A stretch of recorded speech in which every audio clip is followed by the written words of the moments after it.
கொத்தவரங்காய் பொரியல் எப்படி செய்கிறதுன்னு பார்க்கலாம். கொத்தவரங்காய் வந்து நல்லா வாஷ் பண்ணி இந்த மாதிரி வந்து க்ளீனாக கட் பண்ணி வச்சுக்கோங்க. பீசஸாக இப்படி கட் பண்ணி வச்சுக்கோங்க. வாஷ் பண்ணிவிட்டு இந்த மாதிரி கட் பண்ணி வச்சுக்கோங்க. இப்போ இதை வந்து எப்படி ரெடி பண்ணுறதுன்னு பார்க்கலாம்.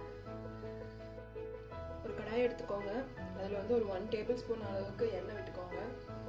எண்ணெய் சூடானதும்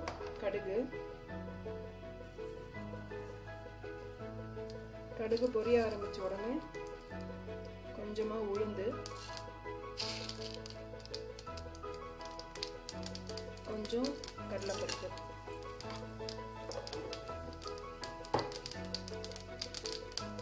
அடுப்பு சிம்மில் வச்சுக்கோங்க.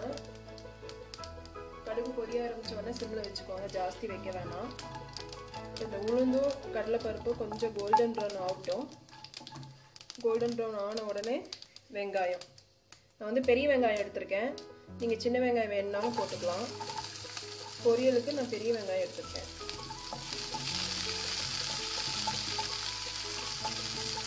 இதுலேயே வந்து கொஞ்சம் கருவேப்பிலை தழை,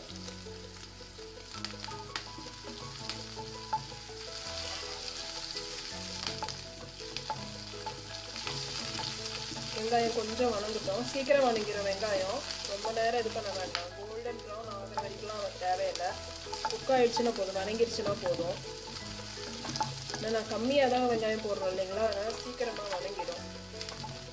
அந்த டிரான்ஸ்பரண்ட் ஆனாவே போதும்.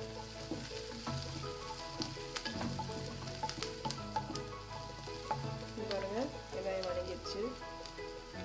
இன்னும் இப்படி டிரான்ஸ்பரண்ட் ஆகிடும்.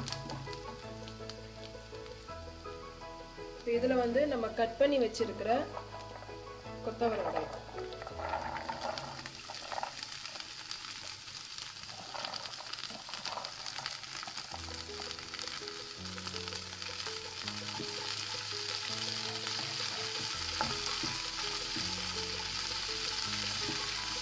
கொத்தவரங்காய் போட்டதுக்கு அப்புறமேட்டுக்கும் மஞ்சத்தூள்,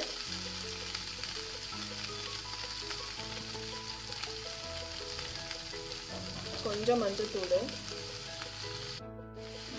ஆட் பண்ணியாச்சு. இதுக்கு தேவையான உப்பு வந்து கம்மியாக ஆட் பண்ணிக்கோங்க. அப்புறமேட்டுக்கு வேணும்னா பார்த்துட்டு ஆட் பண்ணிக்கலாம். பொரியலுக்குலாம் வந்து ஜாஸ்தி உப்பு தேவைப்படாது, அதனால கம்மியாக ஆட் பண்ணிட்டு வேணும்னா அப்புறமேட்டு ஆட் பண்ணிக்கலாம்.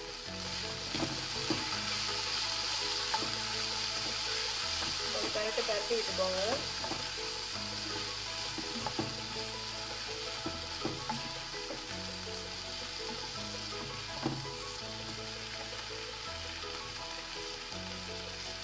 கொஞ்சம் சாம்பார் தூள்,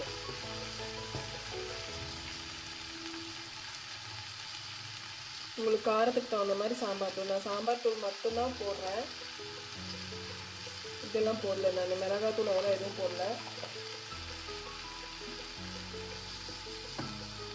நல்லா பரட்டி விட்டுட்டு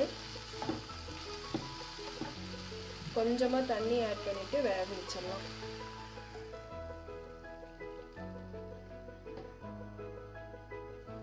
இப்போ வந்து ஃப்ளேம் வந்து மீடியம் ஹையில் வச்சுக்கோங்க, இன்னும் அது வேகணும்.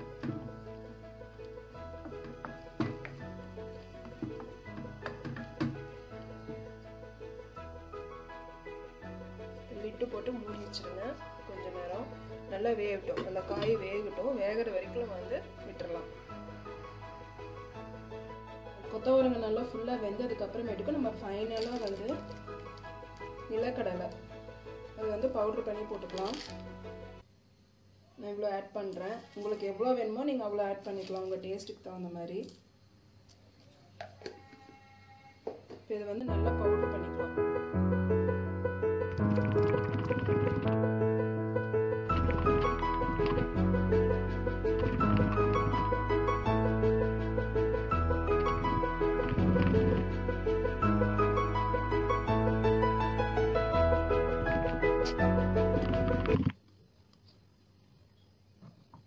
பாருங்க, நான் இப்படி நல்லா கோர்ஸாக பவுடர் பண்ணி வச்சுருக்கேன்.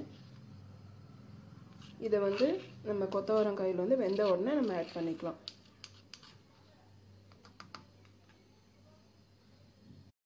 காய் வெந்துருச்சான்னு பார்க்கலாம்.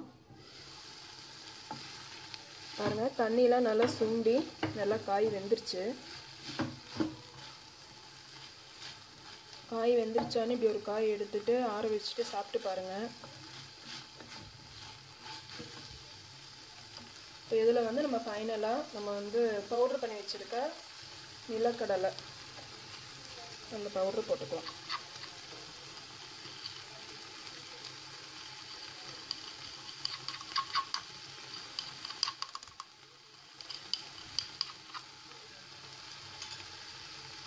நீங்கள் எவ்வளோ பொரியல் செய்கிறீங்களோ அதுக்கு தகுந்த மாதிரி போட்டுக்கோங்க. அதேமாரி வேர்க்கடலை உங்களுக்கு எவ்வளோ பிடிக்குமோ அதுக்கு தகுந்த மாதிரியும் போட்டுக்கலாம். இந்த மாதிரி கோர்ஸாக பவுட்ரு பண்ணிக்கோங்க. நீங்கள் சாப்பிடும்போது அப்போ அந்த சின்ன சின்ன பீசஸ் வந்து நமக்கு கடிக்க வரும்போது ரொம்ப நல்லாயிருக்கும்.